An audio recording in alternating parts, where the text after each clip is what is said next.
a perspective wherein I situated India at the center of the subcontinent and all the countries around it. So, like I said, I was trying to tell a story about a large country, and this is a specific perspective from India. And if you were to look at scholars or listen to other leaders from our neighborhood, you'll definitely find a different perspective, than what I'm presenting with you. So, keeping that in mind, in the last lecture, I was unable to discuss looking at Pakistan and also Sri Lanka. So I'll highlight that, and then I will segue into the topic on India's foreign policy. And while discussing India's foreign policy, I'll highlight what I believe are some core insights about the nature of Indian foreign policy.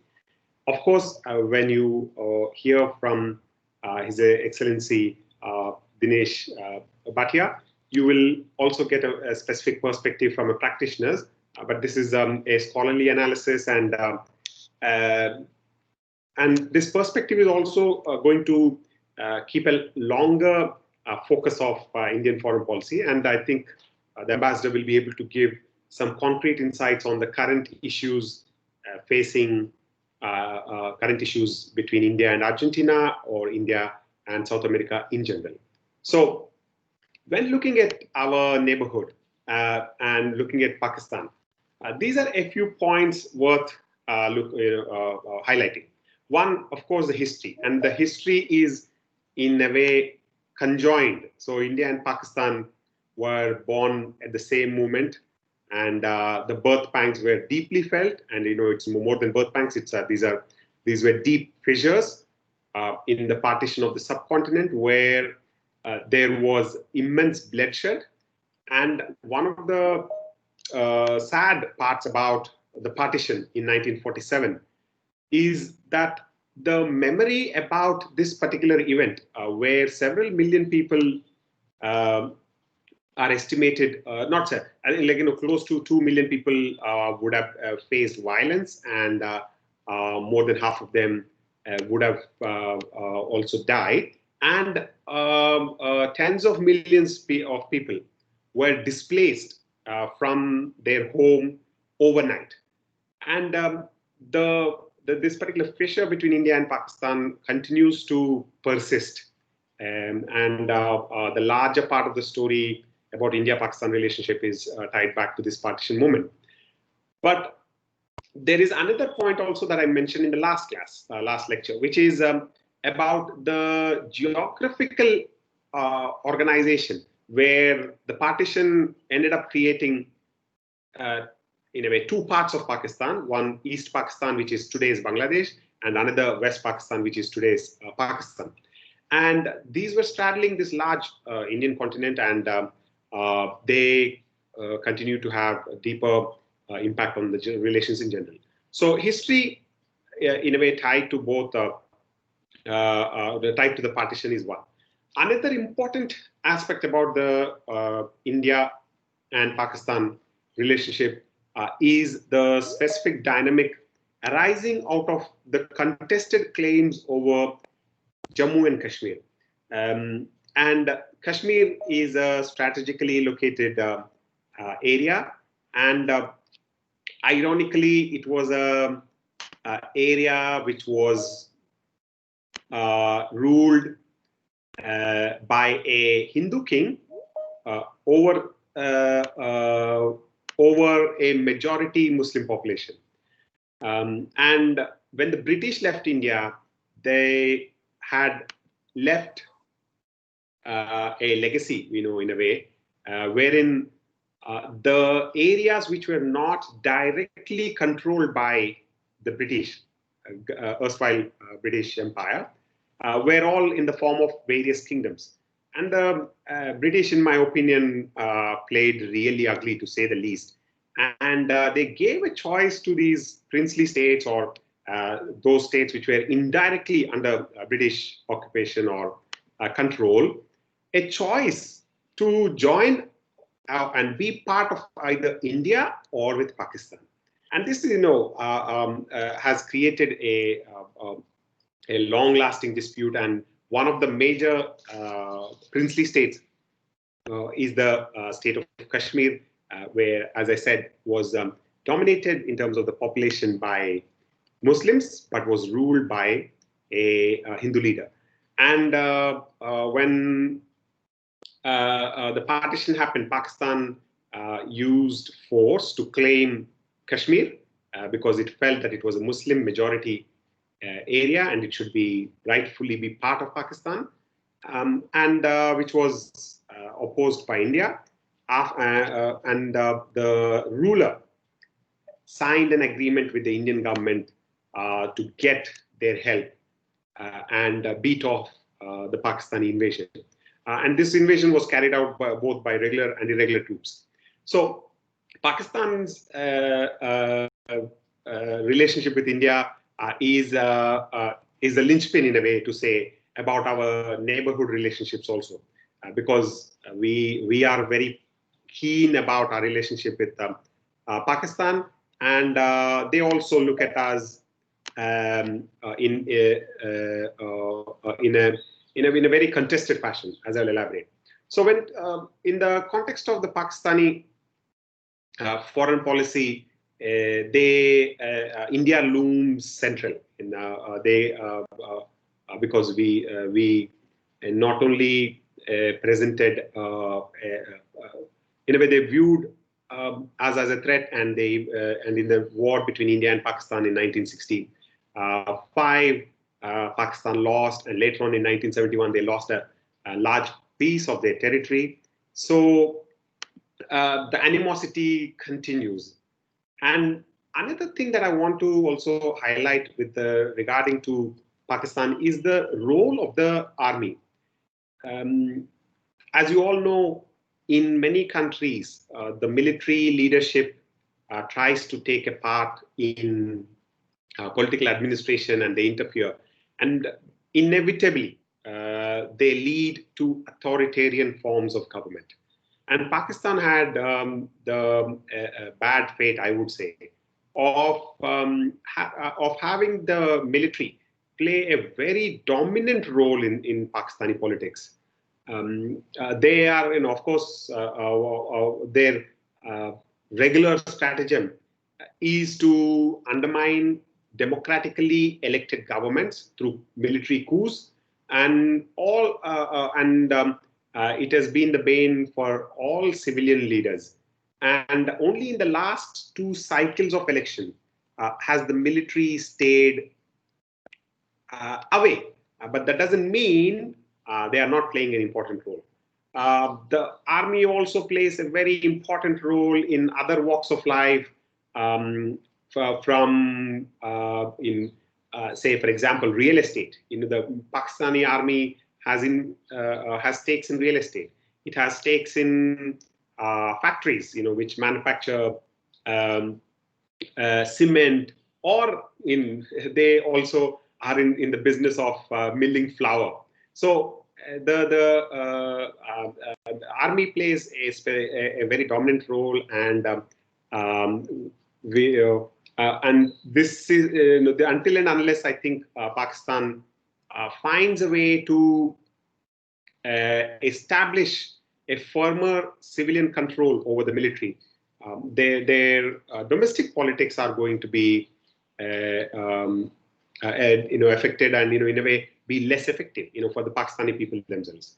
And here, one of the sad parts, and I think in trying to look at Pakistan's history also, is to look in the larger context of the international scenario. And they have been affected also, wherein the dynamics of the Cold War saw US interfering in Afghanistan against the Soviet Union, erstwhile Soviet Union, in the 80s. And Pakistan became an ally to the United States in conducting a proxy war in Afghanistan, which claimed of course, loss of severe lives in Afghanistan, but also a huge exodus of Afghanis into Pakistan, and a big, a huge refugee crisis, and also a continuing trend wherein the extremist groups started playing a dominant role using an Islamist ideology. So Pakistan has been, dealt in a way also a poor hand. And here the army plays a big role, because whether many scholars or students observing South Asian politics know or not, the Pakistani army, through the inter-services intelligence, which is their intelligence arm, has propagated and propped up the Taliban, which later on went on to occupy power in Afghanistan. And we all know the story about how it provided a refuge to a extremist leader like Osama bin Laden, and essentially put the whole world in turmoil. So one of the sad features, and here I want to say, is some of these extremist groups who have been nurtured by the Pakistani army have in a way come back to also hurt and carry out extremist attacks against the Pakistani civilians also. This is, I think, a less noticed factor. Generally, people looking at India-Pakistan or religious extremism in this subcontinent know somewhat about extremists from Pakistan coming into Kashmir and carrying out, being part of a militancy and insurgency movement. But within Pakistan, also several of these religious extremist groups carry out attacks and killings and assassinations of civilians and political leaders. So it appears the army and all the various armed forces are able to nurture someone, but I think the child outgrows them and then lashes back and they unleash violence. So Pakistan's also with both in the context of India and also the role of army is very critical.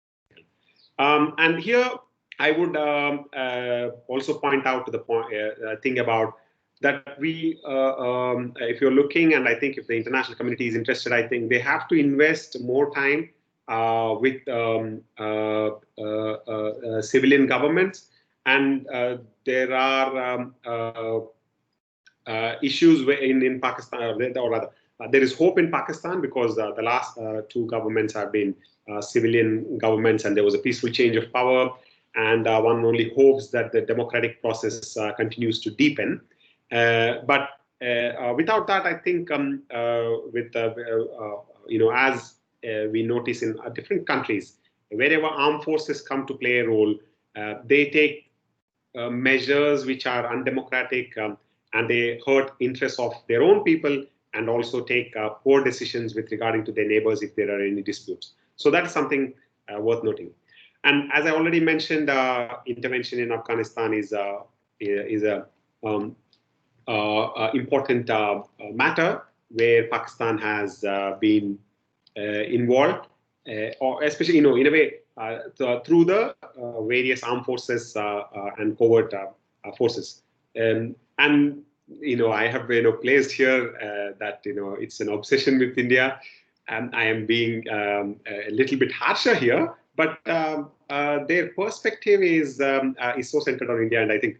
As I point out, there are some scholars, like Javad Hussain, who writes in a foreign policy, like usually giving a decent, or like giving references to how what foreign policy should be looking at in terms of being synchronized with national security and economic policies, and that it also must reflect the relative importance or priorities of the nation's internal and external objectives that it is expected to support or achieve.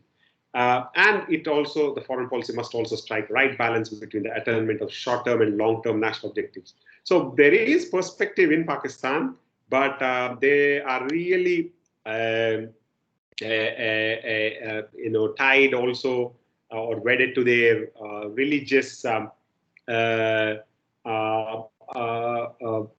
cultural identity, and they really get and India is, center is at the center of it. So, like India, they also are resistant to hegemony in the regional context. So, whereas whereas India looks or rather resists the presence of other countries, say the United States, Russia, or China now in the subcontinent. Pakistan resists in a way India's hegemony, and that is also tied to our, like I said, our intimate but conflictual relationship. And so a perspective, from scholars like the above mentioned, looks at Pakistan, looks at that at India in a very hostile fashion from its existence, and they not only there have not only been conflicts between India and Pakistan, that is state to state, but since 1990s there has been a continuous support from Pakistan to extremist groups in Kashmir specifically, and somewhat loosely to other terrorist groups in who adhere to or are wedded to Islamic causes, and so that affects India. Some scholars say that Pakistan, after losing in direct wars between India, or battles with India, has decided to adopt the strategy of 1,000 cuts by continuously provoking violence in India. And some of these examples include the 2008 attacks in Mumbai, where which is a business capital in India, and which was like a 9/11 moment in India also. And at that time, there was very clear evidence and very on the role of Pakistani handlers guiding these extremists to carry out violent attacks which left hundreds dead and threw the city into turmoil for 2 to 3 days. And these instructions were being carried out live, wherein the leadership in Pakistan was the various covert operatives in Pakistan were giving instructions to these extremists and terrorists in Mumbai. So this continue. So the point I want to make here is our, in a way, like the scarred birth pangs of the partition in 1947 continue to resonate. Now 70 plus years down the line, and with regards to Indian responses to trying to find some kind of solution with Pakistan is at different points there have been moments when there was some form of agreement, but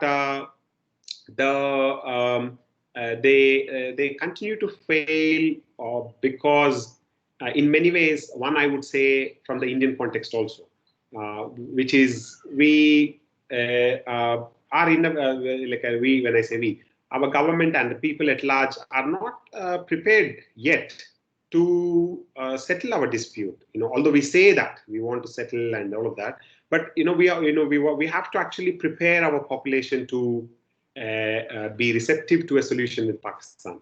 But but Pakistan is a very convenient scapegoat in domestic politics of India.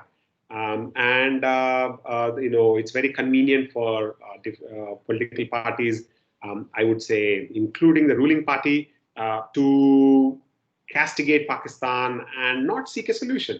So unless from a point of view of as much as we have to think about the other side shaking hands, we also have to prepare our people, and I think we are failing. This is my assessment, and maybe there would be disagreements with me definitely. But that is something we worth considering also. And the ultimate point that I want to make is that in Pakistan, the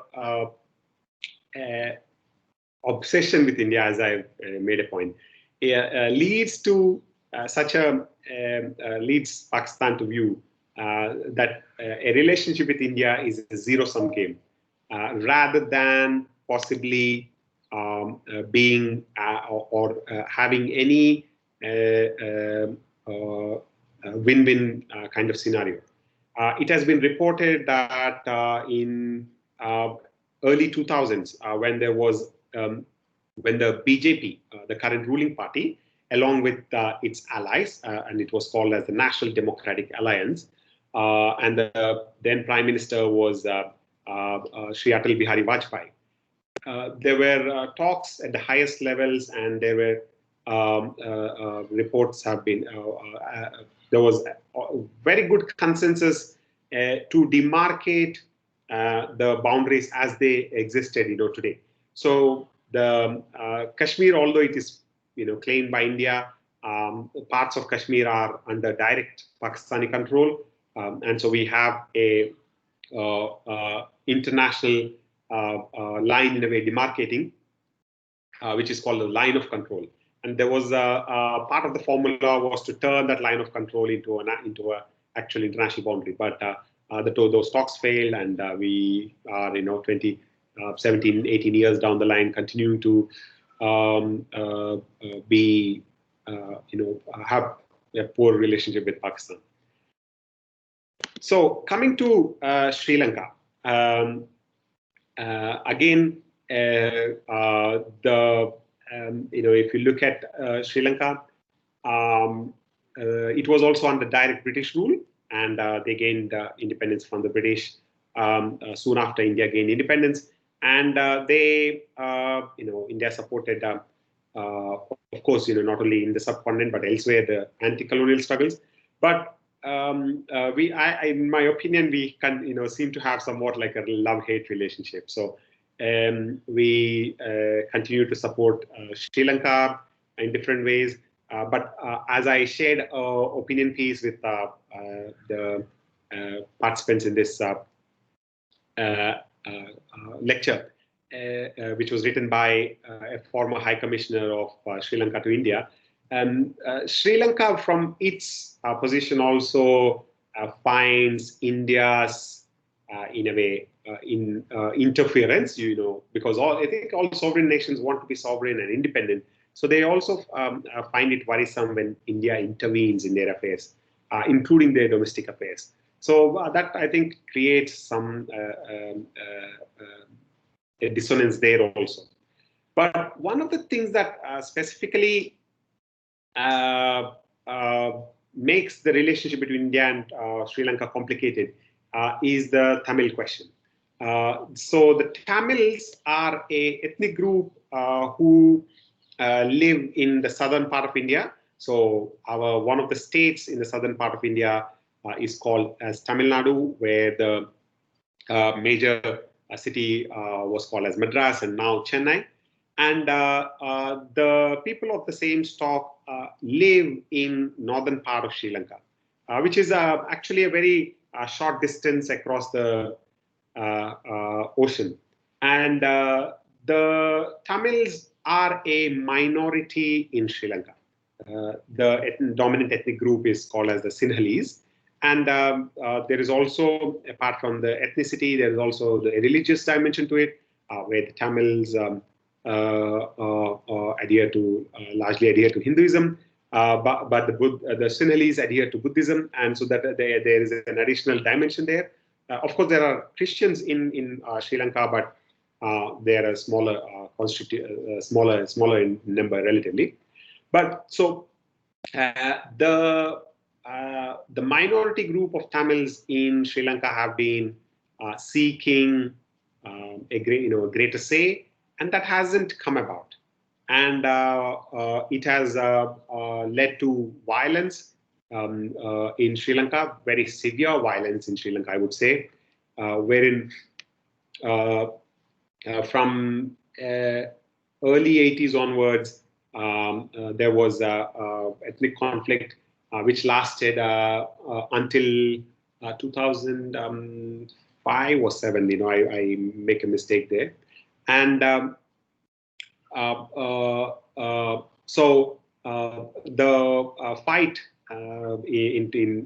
was led by a group called the Liberation Tigers of Tamil Eelam, who were fighting for a separate nation. Whereas the Sri Lankan constitution was amended after India's intervention to give more space for the Tamils. And India intervened in the domestic affairs, simply put, of Sri Lanka because of the ties among the Tamils in India and the Tamils in Sri Lanka. And then we were further drawn in, wherein Indian armed forces carried out a operation in Sri Lanka in 1989 to 1991 or so, 1989 to 1990. And during that time, there were severe violations that occurred during the conflict. And it also created animosity amongst the Tamilians because they felt cheated by the Indian government, which was until then supporting them. Because when the Indian army went in there, they were hoping to, simply put, subjugate a armed group which had by then acquired some significant strength. And the animosity was so bad that in 1991, the LTT, the Liberation Tigers of Tamil Eelam, were so upset that they sent out a suicide mission to India, through which they were able to kill our former, not just kill, right, assassinate our former Prime Minister Rajiv Gandhi in 1991. And that meant that, for a long time, our relationship with Sri Lanka went into a cold phase, and we did not, have a chance to. Excuse me, I think His Excellency Dinesh Bhatia has joined.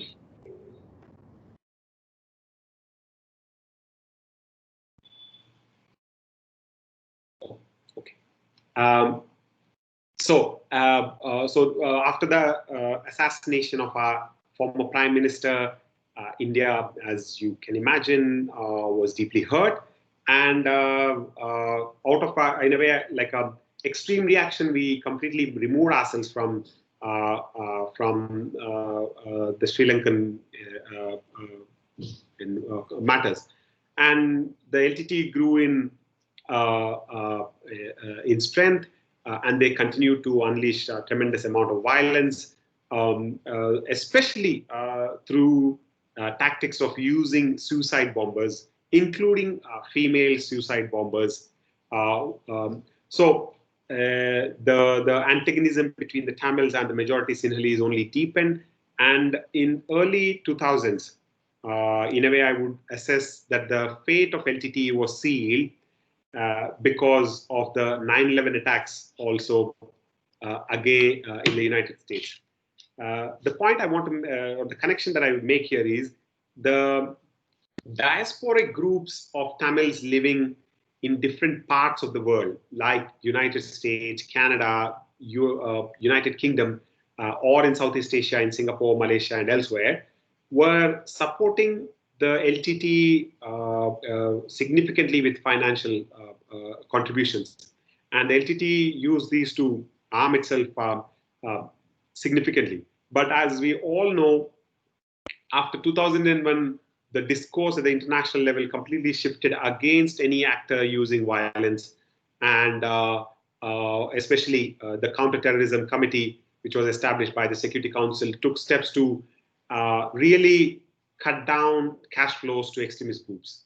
And so what it then essentially led is LTT was severely affected, it was weakened, and then I would say decimated by the Sri Lankan army in 2006 or 7 or so. The point also that I want to make here is the ethnic conflict has caused severe human rights violations which need to be addressed in Sri Lanka, and that is a persisting question. And in some way, like many countries coming out of violence, need to take steps to reconcile. Sri Lanka is yet to take concrete steps towards reconciliation. Although the Sri Lankan government has taken some important steps to, say, for example, restore public infrastructure like railways, or release some Tamil prisoners. There's a long way to go to achieve full reconciliation in Sri Lanka. India has been a partner now again in Sri Lanka, wherein we are contributing to the redevelopment and rehabilitation of the Tamils in the northern part of Sri Lanka. But now India is very careful not to get deeply embroiled in the domestic politics and dynamics of Sri Lanka. And later on, when I point out about one of the features of Indian foreign policy is our development assistance that we give, and Sri Lanka is one of the major recipients for development assistance in as part of India's foreign policy. A couple of other points I think in the context is there are some maritime questions remaining between India and Sri Lanka, not on a legal basis though, but on fishing rights. And especially, although the law is very clear, India and Sri Lanka are both party to the UN Convention on the Law of the Sea, but the fishermen in India, in a way, who are better equipped, that is, who have more mechanized trawlers, venture into the fishing grounds of Sri Lanka. And this is a fact, again, when I make some of these observations, I'm very upfront and I assess the behavior. But this is somewhat, I think, where larger countries continue to infringe on weaker countries and their maritime rights. So Indian fishermen are caught there, and whenever they are caught, the Sri Lankan Coast Guard might behave somewhat, carry out, say, use of force, which might lead to fishermen's death, and then that becomes a very emotional issue. And so here we need to really sit and focus and address this question on our maritime front. And then the point that I want to make is with regarding to economic cooperation. Here, I would say there is a very good economic relationship with Sri Lanka and very deep. We have a free trade agreement with Sri Lanka, which is very functional. Despite some concerns, in India, it's a very solid working relationship with Sri Lanka, and we hope to build on that. So these are a few of the points that I wanted to make also in the last lecture pertaining to India, India's neighbors. So based on some of the discussion that I've already presented, I think I'll now segue to the topic on Indian foreign policy, which I've been requested to cover. So I'll give an overview of it, and then elaborate on some of the key points. And I think we can definitely benefit at the end of this conversation from a perspective from a practitioner also, from His Excellency Dinesh Bhatia. But before I segue here, does anyone have a question regarding the topic, so to say, on the India and its neighbors, which is the larger theme that I wanted to fully cover in lecture 1, but had to use the time here also.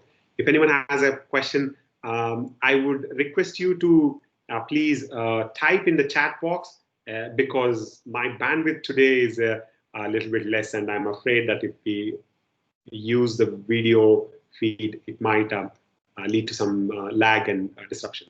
So if anyone has some questions, you could please type in the conversation box.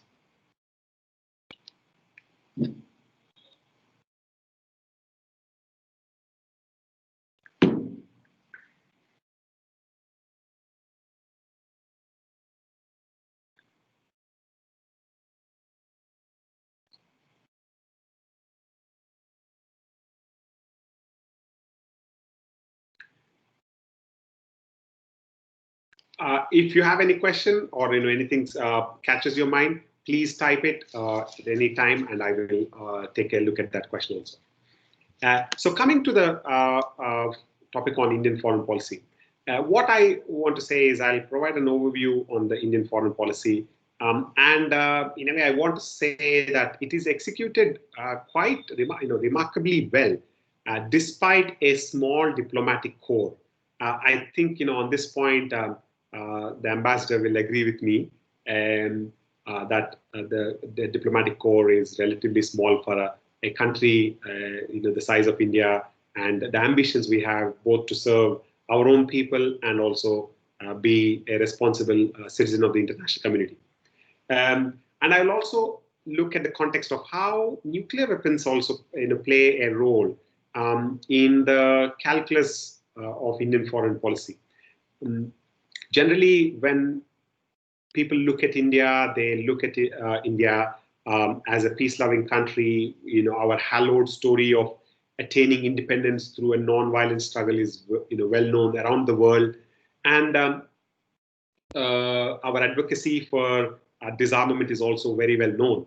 But there is a jarring reality, which is India also possesses nuclear weapons, and so it is something that many people from outside India always wonder as to how a peace-loving nation like India, a very large nation like India, who wants to play a responsible role, has acquired nuclear weapons. And so I want to touch upon that in brief also. But that is something that is there in the context of our the nuclear weapons are part of our calculus of meeting our national security needs, despite our advocacy for disarmament. So this is an outline that I will try to elaborate on. One is trying to look a little bit in terms of the making of the Indian foreign policy, and in that I think the ideological thread is very important, which is of non-alignment and autonomy and independence in the making of our Indian foreign policy.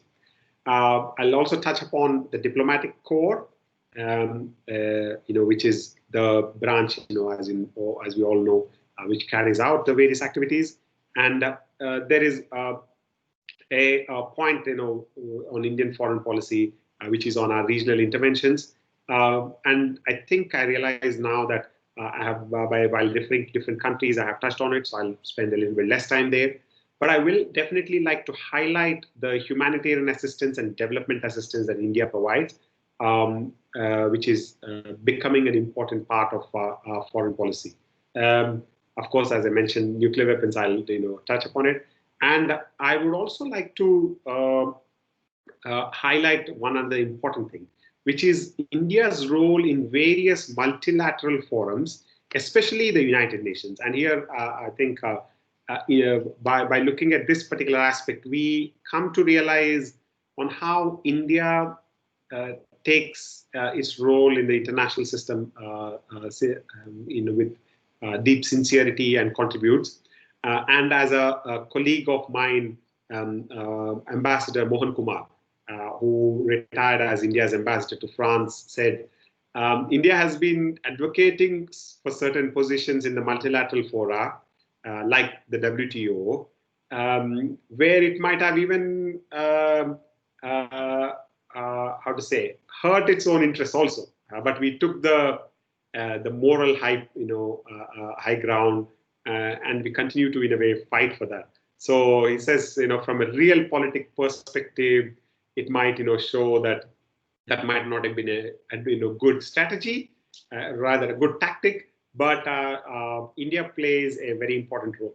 And then I will, give an example on the India-US civilian nuclear deal also, because again, which is tied to the nuclear weapons. And by looking at this particular one, we can gain a little bit also insight about India's relationship with the United States.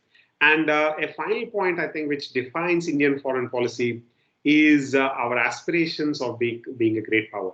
And an example for that is through our efforts to seek permanent membership in the UN Security Council. So these, I think, in a way, there are many, other important points, possibly, not possibly, there are other important points, but these are some things I want to give you as a maybe like a starting point to look a little bit more closely at Indian foreign policy. So the most important thing that I think, when analyzing Indian foreign policy is the ideological aspect. And here we have, after independence, pursued the path of non-alignment.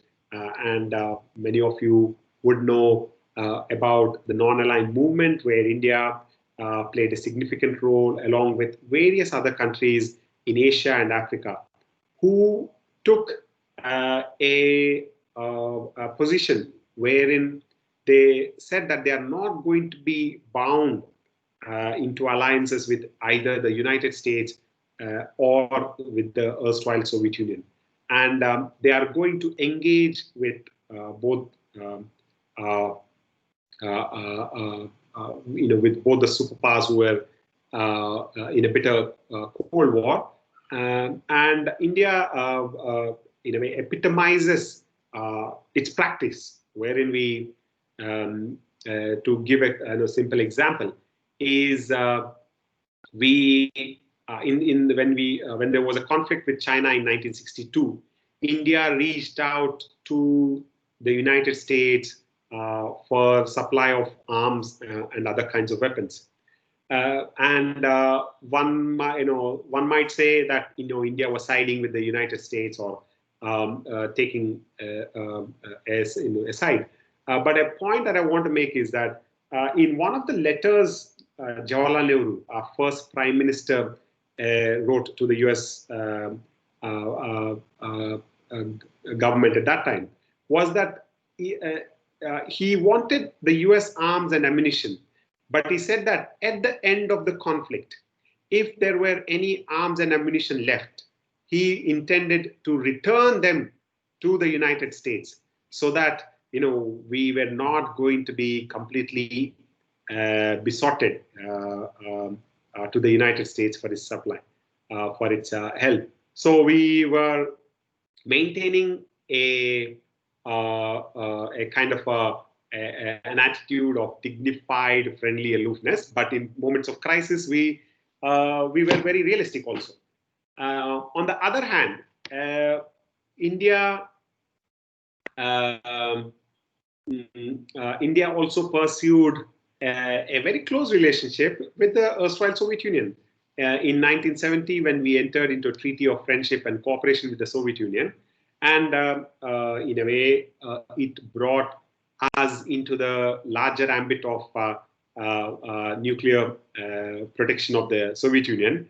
And this was in the run-up to India's intervention in erstwhile East Pakistan and now Bangladesh. And at that time, the United States sent very clear signals that it disapproved of India's intervention in East Pakistan, and they even threatened India by sending a nuclear-powered aircraft carrier into the Bay of Bengal. Ironically enough, I forget the name. It is either USS Eisenhower or another aircraft carrier. Ironically, the one which came into Bay of Bengal in 1971 was recently part of a bilateral exercise between the Indian Navy and the US Navy. So the times have changed, but we have also cooperated on another side with the erstwhile Soviet Union when we look at while pursuing non-alignment and a very strong, independent and autonomous foreign policy. And that continues to be the case. And here is an example that I've put up here, which the scholar Rudra Chaudhary analyzes on the context of India's and America's relationship. And he put it very well, in my opinion, when he says this non-alignment and independent and autonomous foreign policy was a carefully calibrated approach which was founded on materialistic, idealistic, and even opportunistic grounds, where maintaining an attitude of dignified, friendly aloofness had greater potential to serve India's long-term interests.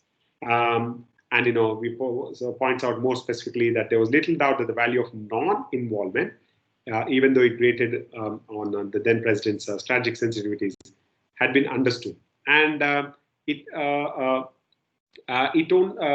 after that realization in the United States, they pursued an operational level understanding while at the same time posturing in the US Congress. And that continues to be the case even today, because if I were to look at the Indian foreign policy, I think there is a tremendous continuity with change also.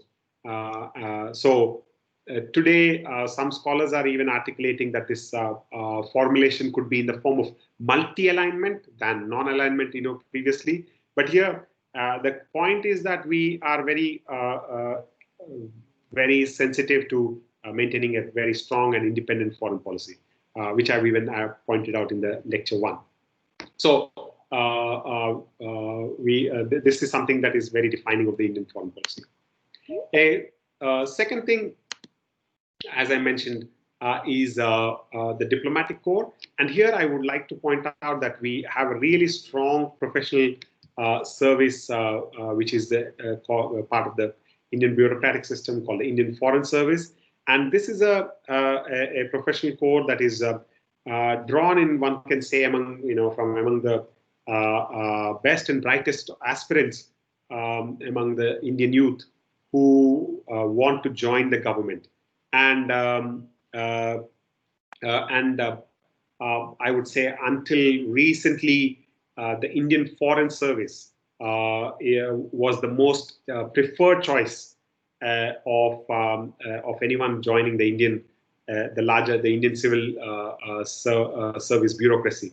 The professional service is also seen in evidence in how we make very few political appointees as ambassadors, with some exceptions. But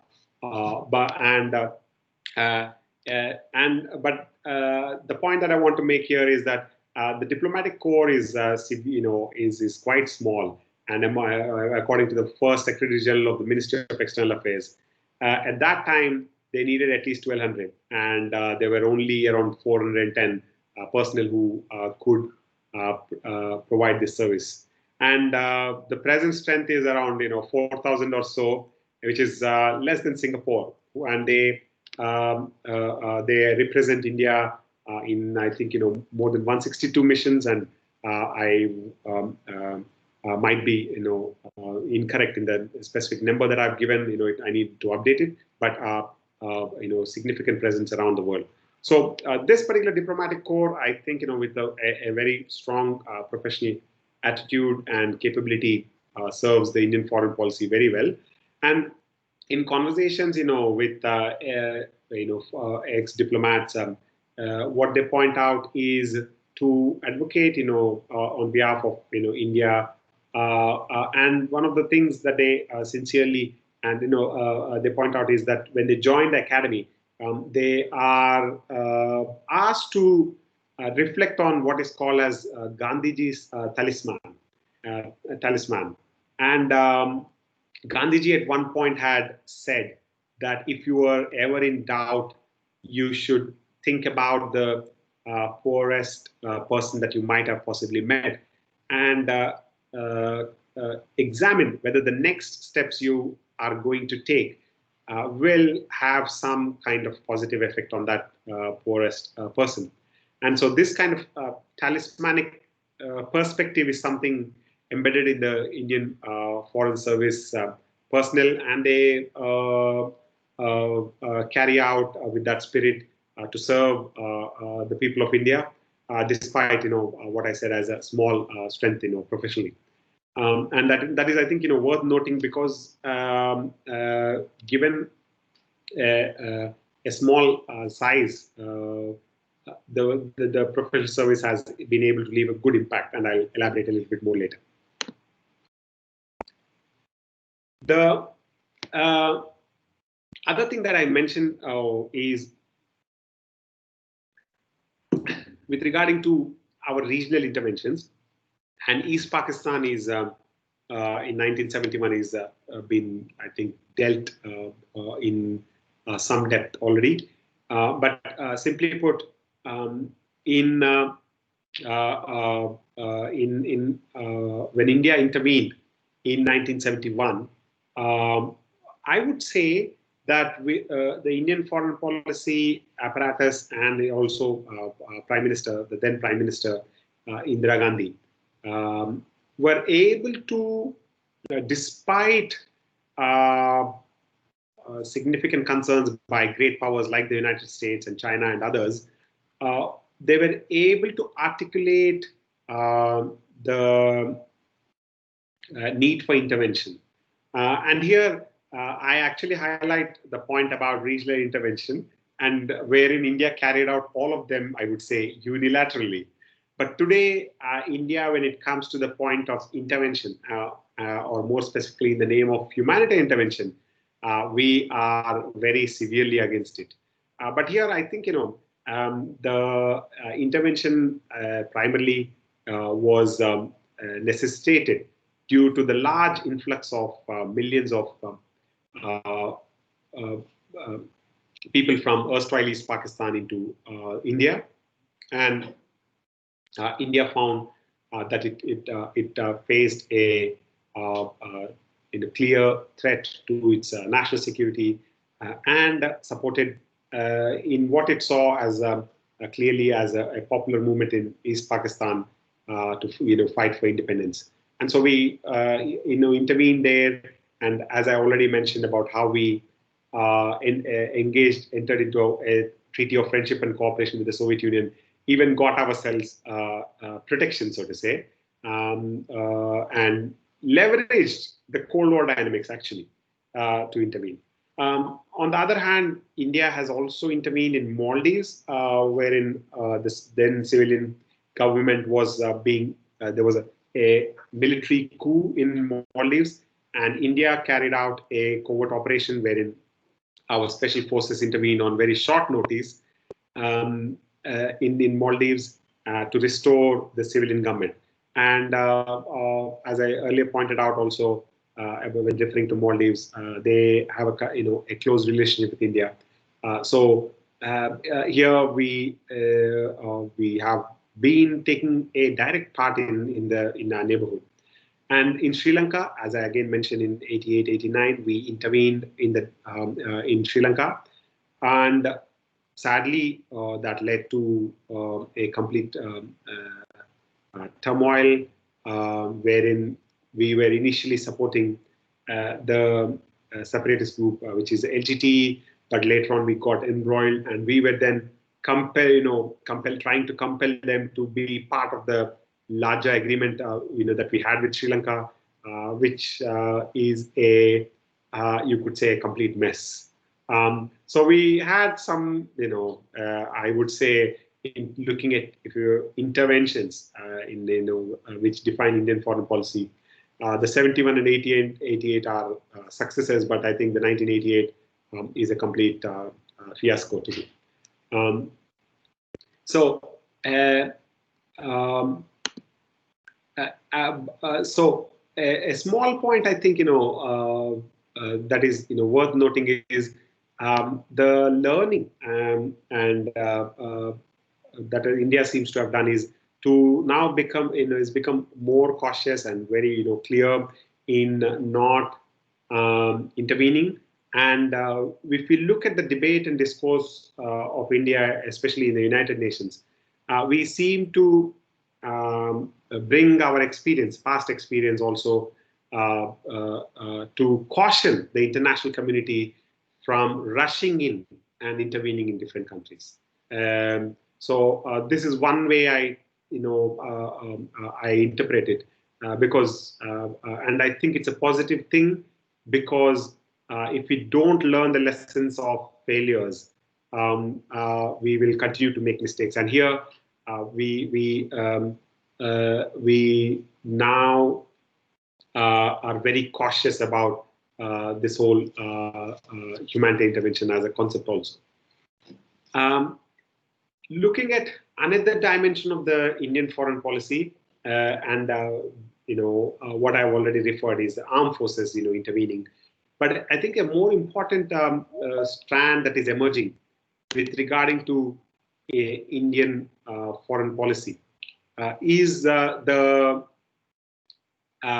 strand pertaining to our humanitarian assistance and development assistance that India is providing to our neighbors. And the 2004 tsunami has been, in a way, a defining point in India leveraging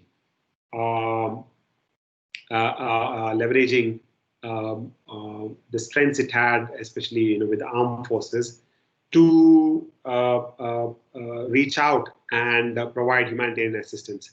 That is something that is now becoming a more important feature of India's maritime power, especially, and that is there is significant evidence that we are trying to enter into multiple partnerships or conduct exercises with the major navies of the world, like the United States, the French Navy, the British Navy, the Australian Navy, to conduct missions, to conduct joint exercises to provide humanitarian assistance and disaster recovery.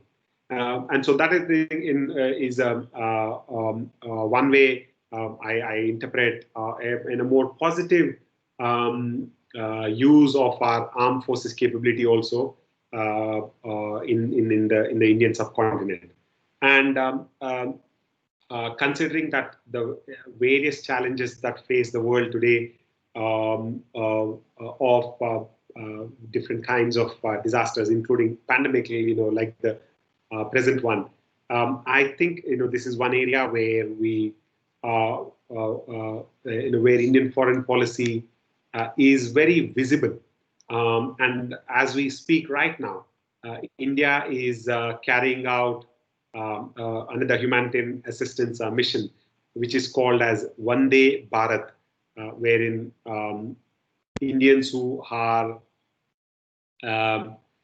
stranded around the world are being ferried back to India, and more specifically in our neighborhood. The Indian Navy has been activated to bring people back, and of course, from different parts of the world, we are carrying out missions using aircraft. And here, the armed forces are playing an important role. So, in the immediate aftermath of the lockdown in Wuhan, the various branches of the armed forces sprung into action, and once the people who were brought back to India from Wuhan through special flights, were provided quarantine and provided health and other assistance.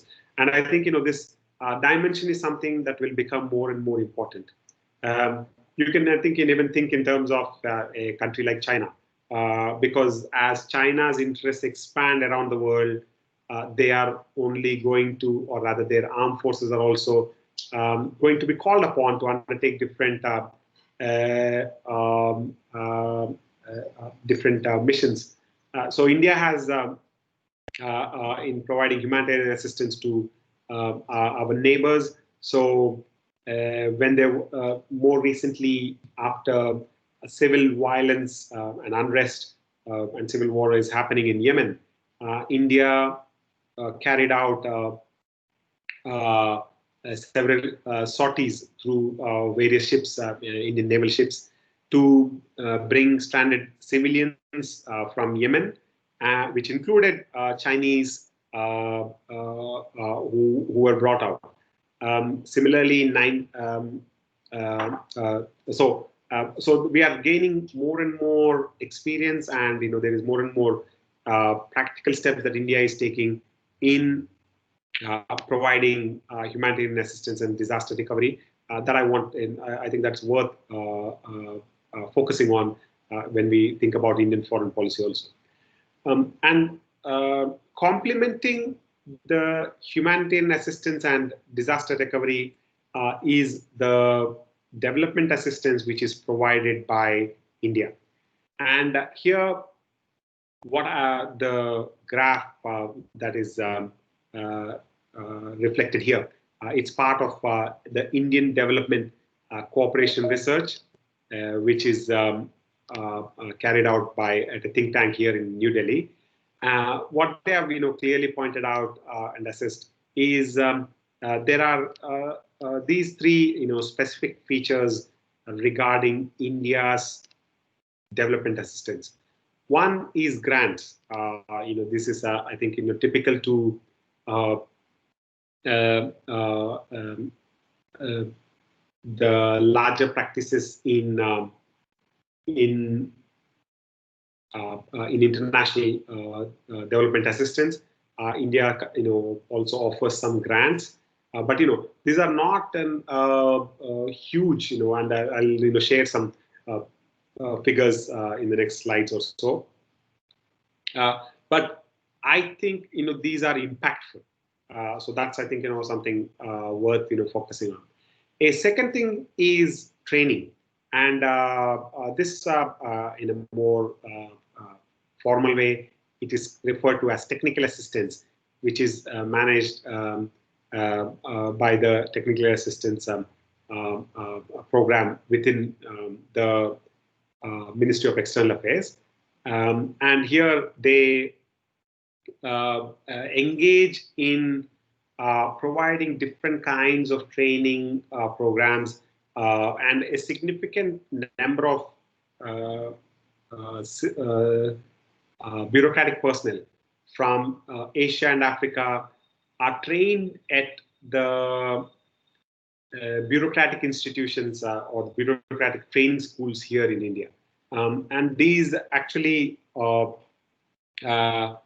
contribute also in deepening our relationship, as of course at the state-to-state level, but also they facilitate other kinds of interactions. And the third dimension that we do is the lines of credit, wherein the Indian government extends lines of credit to different projects being undertaken in the countries where we provide development assistance. To give you a little bit richer flavor about that, I'll just forward a little bit ahead and then come back. So in the year, my information is a little bit dated, but it's I think just under 2 billion or so currently. It's India is in small numbers. It's providing a development assistance. And one thing that is continues to be the case is that 3/4 of the development assistance is given to our South Asian neighbors. And the assessment shows, and this is the perspective about India, is that for every dollar of development assistance that India gives, it cannot be viewed in the same way as a dollar given by, say, the donor countries like the US or other countries, because the nature of Indian development assistance and the purchasing power parity of a dollar of Indian aid spent in India or in the recipient country means that $1 of Indian foreign assistance has greater purchasing power than $1 in the foreign assistance from any OECD country. And this is a breakdown, and it's similarly these trends India continues to commit itself in our budget, but as any domestic constraints arise on our budget, they are also affecting this development assistance. But this is something that we are contributing, and more specifically to our neighbors, to our South Asian neighbors. So in a way, the larger theme of lecture 1 and 2 on India and its neighbors, we are also committed. We are also deeply engaged with these countries. You could say out of compulsion, but it's also something that is worthwhile to highlight when we look at Indian foreign policy.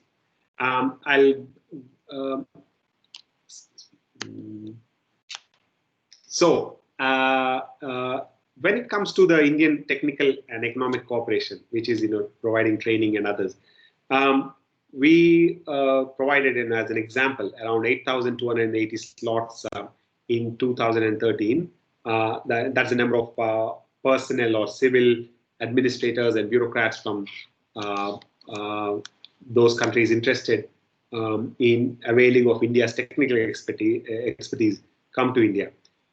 But the important thing to notice is that we have trained generations of civil servants around the world.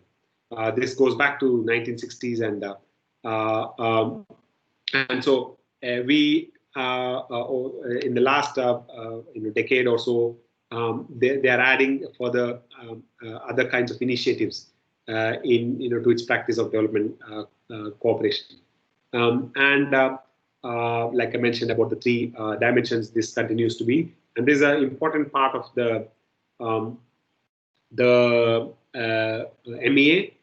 And even in terms of the discourse, I would urge you to take a look at the nomenclature of the branch in the Ministry of External Affairs.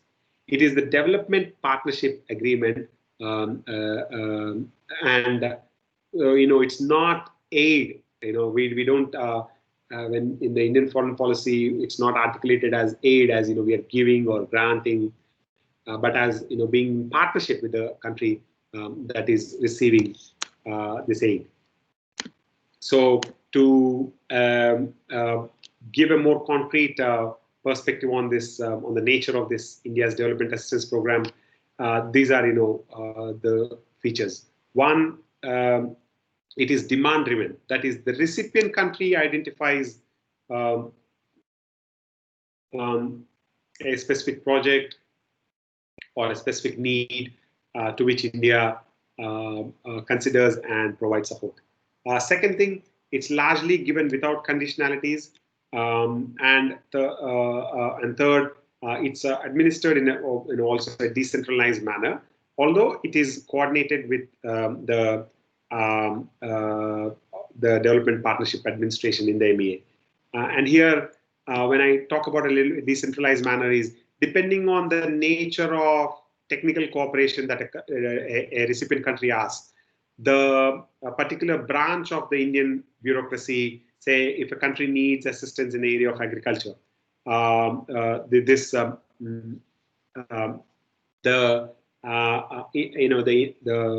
agriculture department of the Indian government will come into feature, play a role in providing such kind of assistance. In fact, India has also contributed to contributed technical assistance to China in the enumeration of population and planning in population planning in China, and trying to understand the larger demographic shifts that could happen in China. So we have been contributing, through different kinds of technical expertise also. And here I wanted to refer to an anecdote with regarding to the importance of this kind of training civilian servants. A few years ago, when some scholars at William and Mary College, who run a portal called Open Aid, or rather, I think it's called Aid Data blog, and then it's a portal. They put together information about all of these aid being given to different countries. And when they looked and assessed the information, apart, they were also looking as to what beyond aid, what else happens. And one of the things which I think is very obvious in the world is the role of China, wherein it is trying to leverage its strength by conferring by giving grants, loans, and other kinds of financial assistance to countries. And in return, they are able to also get favorable deals for China. But with regarding to India, or rather Indian businesses, the aid data blog, they were looking at different businesses purchasing large tracts of land, which are the 99-year lease agreements, especially in Africa, and they found India to be ranking among number 2 or so in the top 10, and they were really perplexed. And when they looked a little bit more closely at the data, what they found is that Indian businesses and other interests managed to enter into deals with Ethiopia. And anecdotally, there is evidence there where they say that the various the decision makers in Ethiopia today at the highest level have all been trained in India, and in a way they have a exposure to India.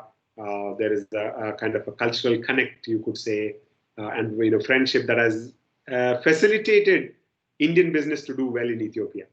Here, acquisition of tracts. So it's impactful, although we have not given Ethiopia large amounts of money, the cooperation in other areas seem to have. So I think this is something where India has been trying to reach out and contribute and do in a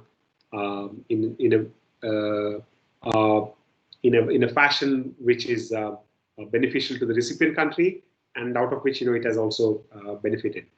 So that's something noteworthy. And here are some. I thought because anyone today looking at international politics, of course, considers China's role in the world, and if we could take a look at take a comparative look at India and China, and here we'll see a very distinct kind of figure. So sorry. Here, these are the countries which receive on the left-hand side. These are the countries which received over a 10-year period or so Indian lines of credit with over $1 billion to Sri Lanka, Ethiopia, just over $1 billion, Bangladesh, Sudan, Mozambique, Nepal, Myanmar, Congo, Tanzania, and Mali. And in terms of the amounts, Sri Lanka, Bangladesh, and Nepal and Myanmar, they are in our neighborhood and they constitute a huge amount.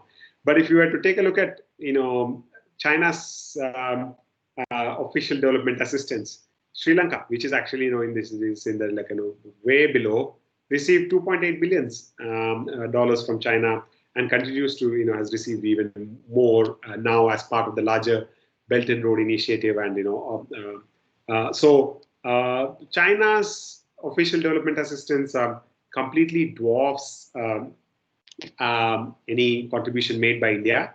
But still, as I made a point earlier, India's aid and contribution seeks to make a significant impact.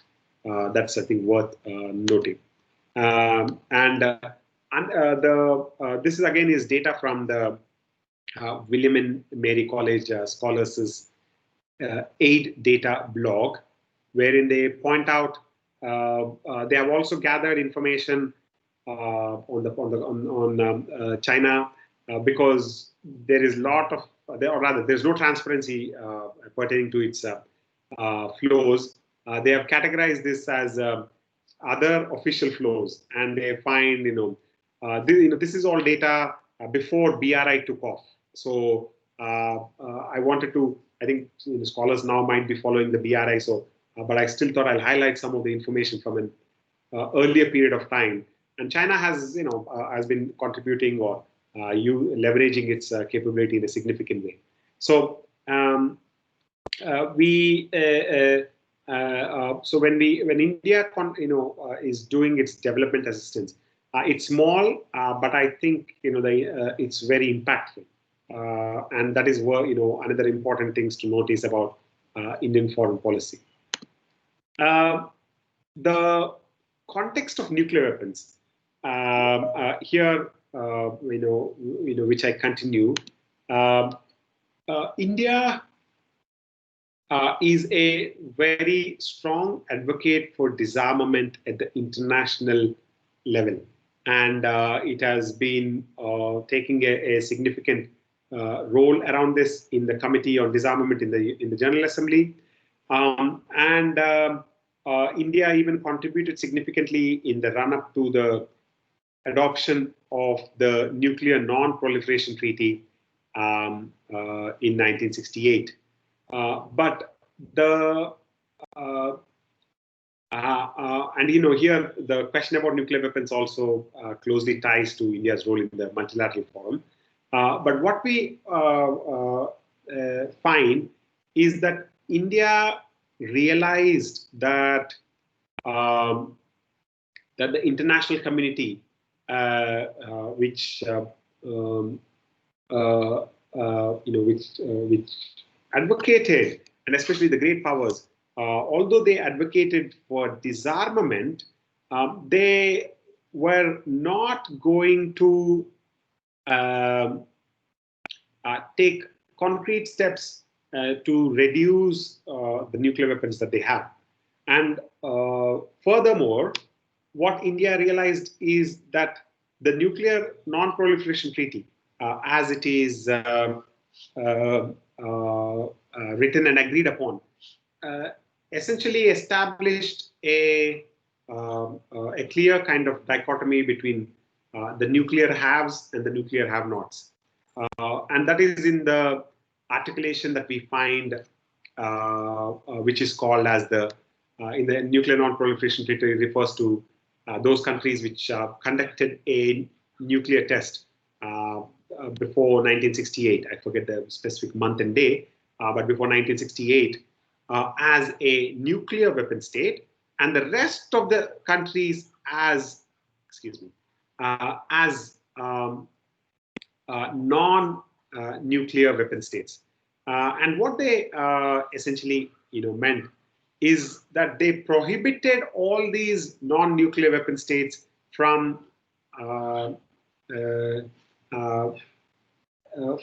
forever from acquiring nuclear weapons. And India found that quite discriminatory, and we refer to it as nuclear apartheid in our discourse also. And after realizing that its call for disarmament at the international level were not bearing fruit, India started its own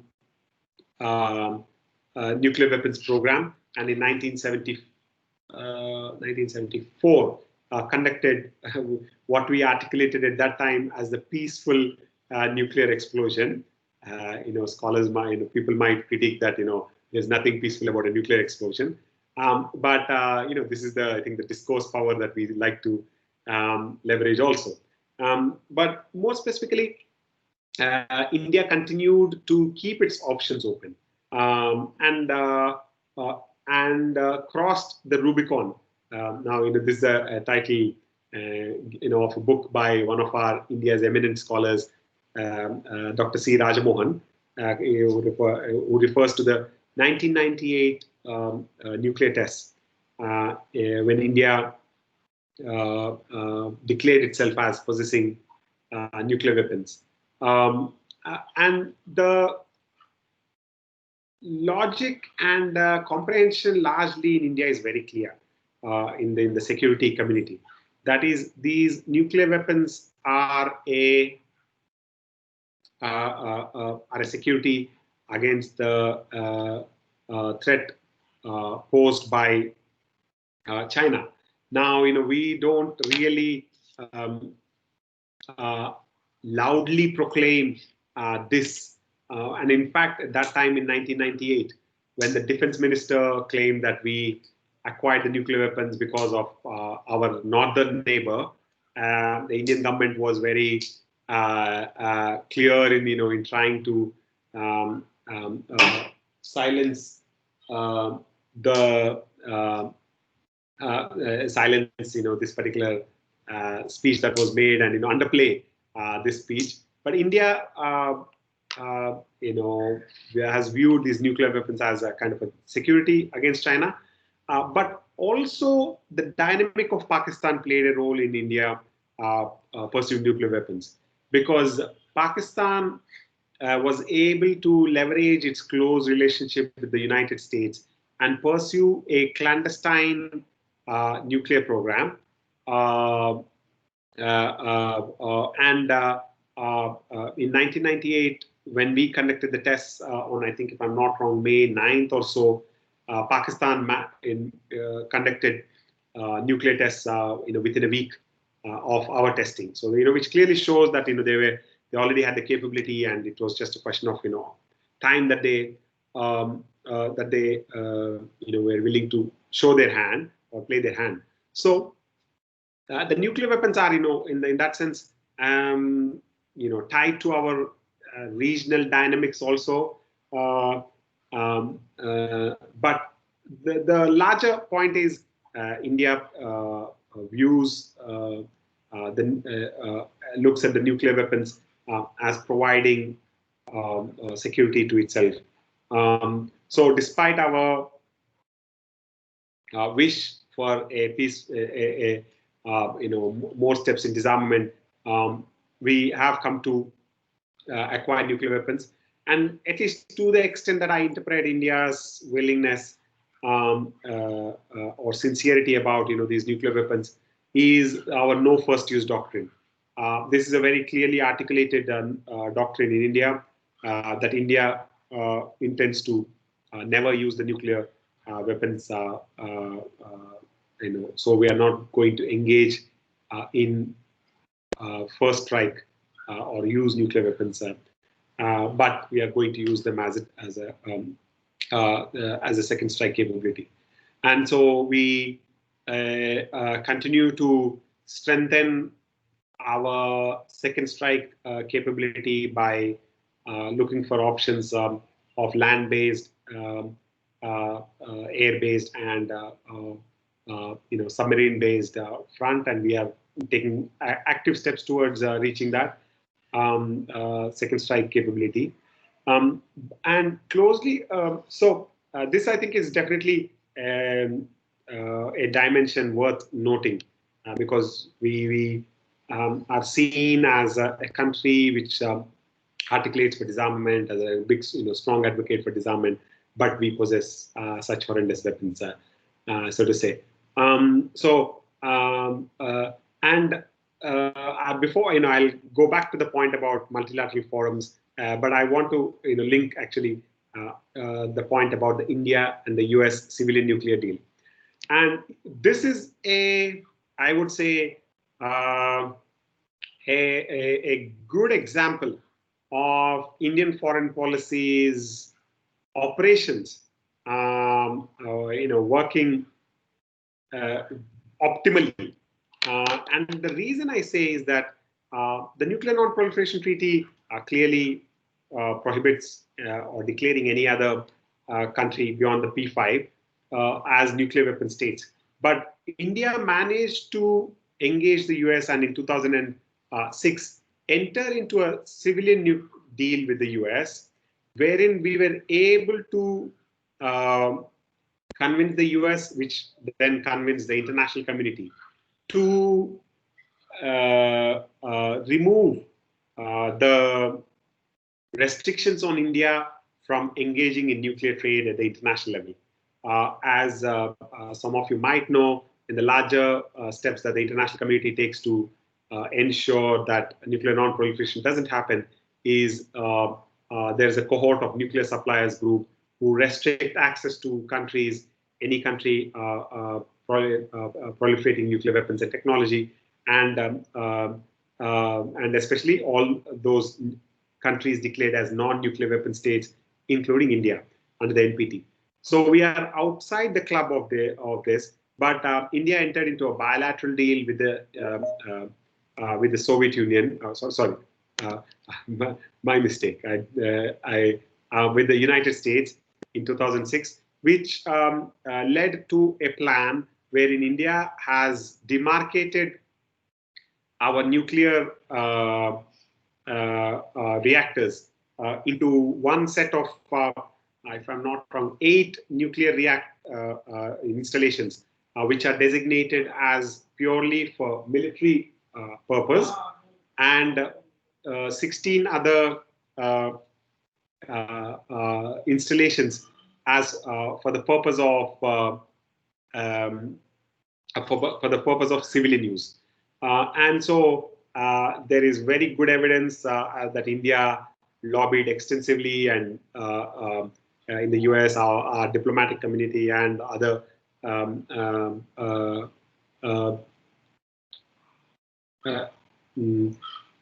other parts of the Indian foreign policy making were able to convince. And this is definitely, I think, a feather in the cap of India's foreign policy practice. And to step back, for a minute into the point about India's role in the multilateral fora, in the especially the United Nations. What we find is that India has been a very strong advocate for nuclear disarmament, and we have been very intimately playing a role in the larger global campaign for disarmament. But India has played a significant role in various other aspects in the United Nations. So I'll give a few examples, based on my knowledge and exposure to these topics. So, for example, the United Nations Convention on the Law of the Sea.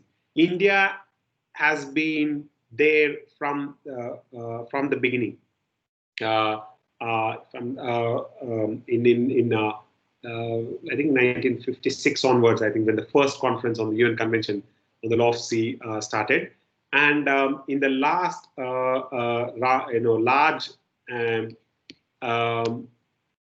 a very long and detailed rounds, which is the third UN conference on the law of the sea, between 1974 or so to 1982, when it was concluded.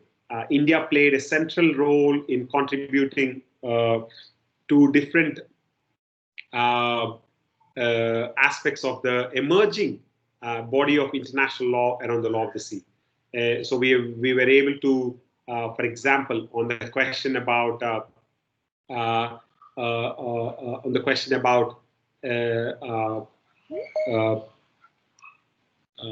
excuse me, in the United Nations Convention on the Law of the Sea, on the question about the 12 nautical miles, India was able to play a small but significant role to push the consensus towards this 12 nautical miles as part of the territorial. No, sorry, my mistake. As part of any nation's territory. When at that time, one of the formulas that was being put as 6 plus 6, that is, 6 nautical miles will be part of any country's sovereign territory, maritime domain, and then an additional 6 for contiguous zone. And it has also managed to contribute to the discourse on environmental protection in the UN Convention on the Law of the Sea also. And this is a paper that I'm working on where I'm trying to put together, these points based on some conversations and research done. But India, played a role in say, for example, in the Law of the Sea. Similarly, if you were to take a look at, again, related to the nuclear weapons, but in the context of nuclear accidents, in 1986, if I'm not wrong, pardon me, I am a little bit errant with my specific dates or years, but when the Chernobyl accident happened in Russia, there was an international conference wherein the Security Council met and adopted an international convention on notification of nuclear accidents. And India played, took a very strong role there again, wherein they put the onus on a country where a nuclear accident happens to come to the aid of other countries who might be affected. And we really actually, strongly advocated for that particular country to, say, for example, here, Soviet Union, to provide compensation, but we were not fully successful. But we were able to articulate very sincerely that a country in whose territory a nuclear accident happens should take responsibility for the potential damage it caused outside its boundaries. This is something we do. Similarly, we can gain insight into India's active role in the multilateral forum, like the United Nations, again, is by the number of times it has been elected to the Security Council as a non-permanent member. And whenever we have been part of the Security Council, we have played or tried to contribute to the debate and discourse in the Security Council also. And it's also related to the point that I intend to make, which is we have aspirations to be part of the Security Council as a permanent member. But even when we are not part of the Security Council, we continue to engage very deeply and closely with the various members of the Security Council. So an example that I want to give here is what I earlier alluded to, which is with regarding to India learning its lesson, so to say, on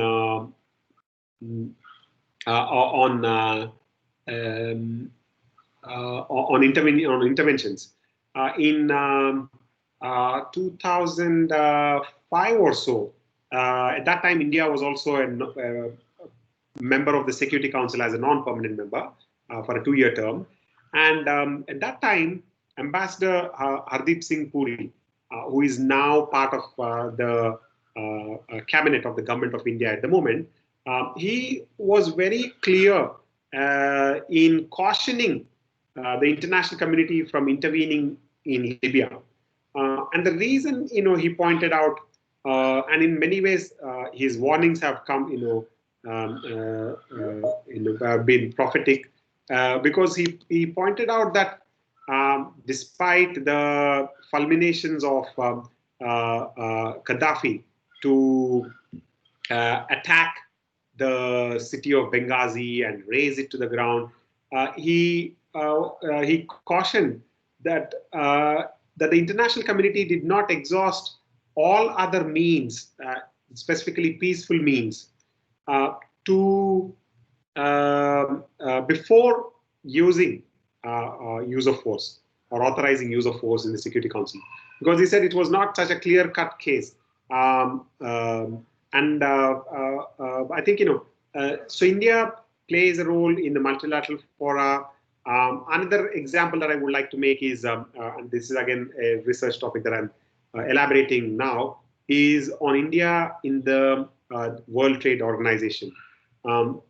So in '94, after the completion of the Uruguay round, India was party to it.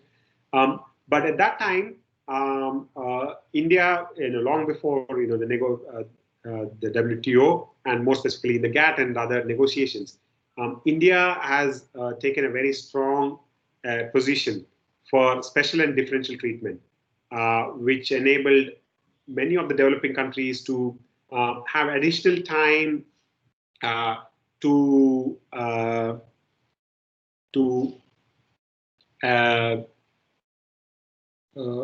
completely open up their economies and be integrated into the global economy.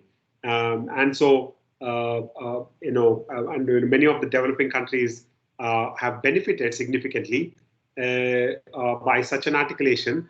Now, it is true that, if you were to ask me a question as to the fate of WTO or the multilateralism, as of today, it is quite bleak, but who knows, things can change if, say, Joseph Biden, again, is elected in the United States, and one hopes that the Democratic Party will revive the multilateral spirit in the United States, and again, maybe the US can provide a new round of leadership.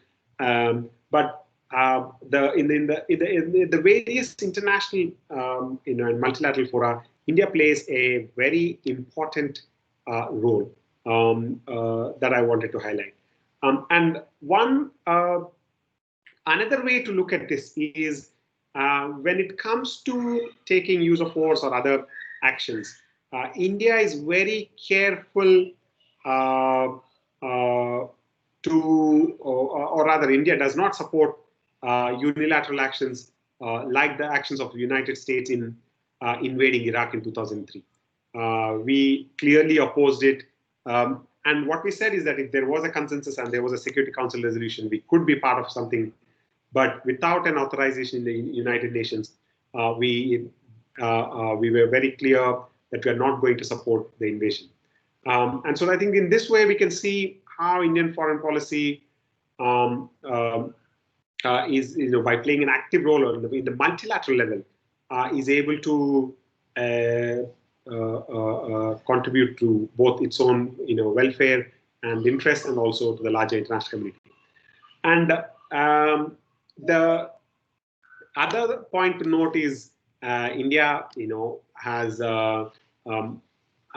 during the initial phases viewed itself as a moral leader, and today it has very clear articulations of or aspirations of a great power, and that's a discourse that is there widely in India. Although I am, as a scholar, I'm trained to be very skeptical, because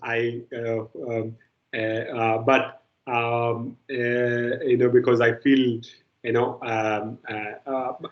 terms of the reality of the various challenges that India faces within its own borders, I feel it is premature to lay claim at the international level. But one clear way where our aspirations for permanent great power are by seeking membership as a permanent member in the Security Council.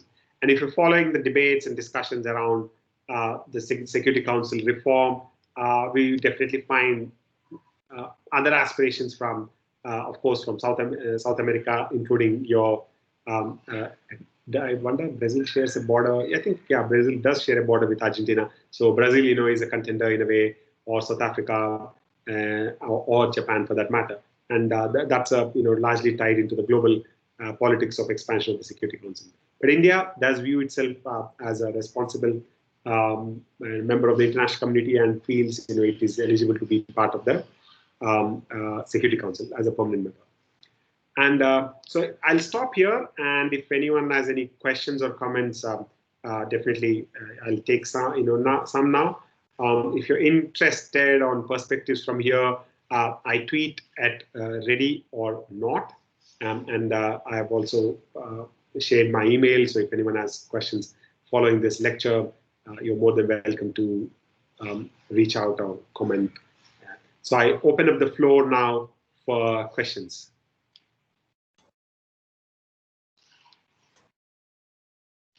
Access the chat, so the assistants are writing me to the email. And Paola Baroni has 2 questions. Okay. Can you hear? Sure. The question is, What is the position and what are the actions taken by India regarding the Maritime Road and Belt Initiative of India in South Asia? It has Sri Lanka, the Maldives. If you want, I can read the two questions and then you answer. Perfect. The second one is, talks about India multi-alignments. Do you think this concept clearly expresses India's current foreign policy? Okay. With regarding to the Belt and the Road, I think, there is a very clear disparity, I cannot find a better word, between what India can hope to contribute directly to our South Asian neighbors, most, specifically. And so we cannot, compete with China directly. But that said, there is a significant political advantage that India has through our large maritime boundaries, and also, the peninsular part of India, with oceans on either side, waters on either side, and long maritime border. And we further have our strategically positioned islands called Andaman and Nicobar Islands, which sit at the mouth of the, very close, to the Strait of Malacca. So India is taking some steps where possible to counter the advantage that China is seeking in this region. I actually had written a paper, and I'll it, and you can please circulate it also, on the various perception of India, how we view China in the Indian Ocean region. So one, like I said, India is trying to leverage our geography by, so we have established first Tri-Services Command, wherein all the Army, Air Force, and the Navy are together formed into one command in the Andaman Islands, which is in the eastern part of India. And a second thing, we are also trying to do is, China has a significant investment in Sri Lanka in a port called Hambantota, which is in the southern part of Sri Lanka. And to balance it, India is seeking investment in an airfield that Sri Lanka has built in the same vicinity. We hope to, in a way, reduce that advantage. Third way, so in a way, from coming from east to south and then going to the west, China has significant stakes in the Gwadar port in Pakistan, and India has stakes in Chabahar port in Iran. Although China is now taking further steps to deepen its presence in Iran also, but we have a foothold there. But I think, there is a significant natural advantage that India has, and so China has to take, in a way, far more, or spend far more energy to first counter, balance India's advantages, and then, be a threat. But yes, definitely in the in India, there is this perception that China is building a string of pearls around India to, so that, but we are trying to take steps wherever possible. On the question, pardon me, I did not take a note. The second question was regarding multi-alignment. Yes. Now, this is a term that different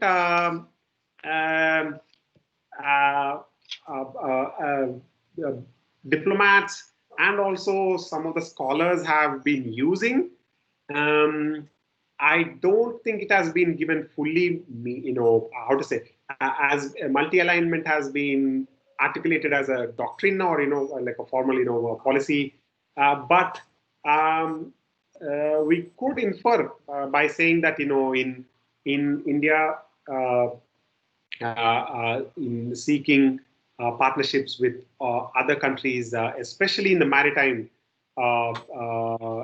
through our bilateral, trilateral, and quadrilateral or proposed quadrilateral exercise, we seem to be taking steps to find multiple alignments. And so I haven't found a kind of a good definition yet so far, but maybe that would be a question to the ambassador also, because if it's part of their brief, they might be able to shed a little bit more light.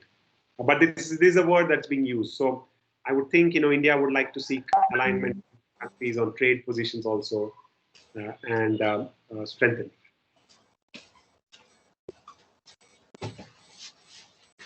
Ask regarding this India's aspiration to become a great power.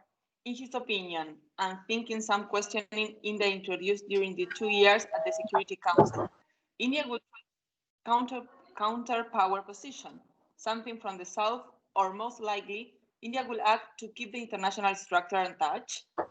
And an impressive lecture, by the way. Thank you so much. So there is some evidence, when we converse with diplomats, that India and the diplomatic community takes a very strong moral position also, and in a way fights for the rights of developing countries. So I don't see that being abandoned so quickly. And in a way, in a contrast to China, what they point out is that China is very strategic in its in its the way its role it plays, and it's it is never loses. And this is a terminology a diplomat use, that China never loses sight of its national interest, and India almost never loses sight of the moral high ground. So so I think we will continue to articulate you can say the South-South kind of vision. For example, on the Belt and Road, India is definitely raising concerns about the debt trap potential for countries ending up in debt. That is one. Second thing, India is also raising questions with regarding to environmental impacts of these global projects, which again, I think is a concern, global concern that we have. So I think we will be advocates for multilateralism. We will be also articulating that we need, trade space, because ultimately, we all know the UN Charter, decisions taken by the Security Council are binding on all countries, and so we want to be there.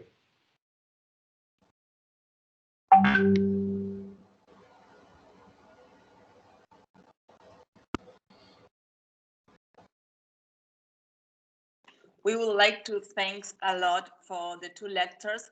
For us, it was a huge bet in our university. It's not easy to organize this kind of thing, so I really appreciate.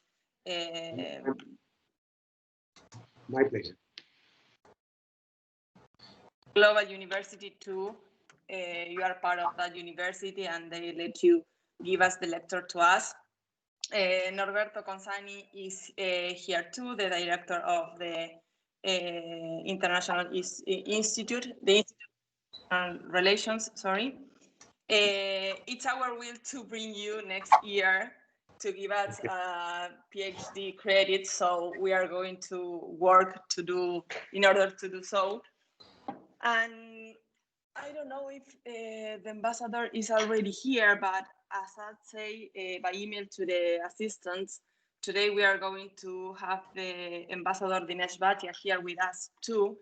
The India's chair was created with the embassy. It was a joint creation in 2010, and since then we are going to we were working in order to spread the knowledge about India and about the relationship with Argentina. We think that it's we have to work to spread the knowledge, and for us, India is a role player, and it's important to us to work together with the embassy and with the scholarship to want to say something. I think that we have to wait 4 minutes to the ambassador. Sure. If you can give me a minute to also plug my computer, which is running out of battery, I would appreciate it. Okay. Press it again. Good morning, Augustina. How are you?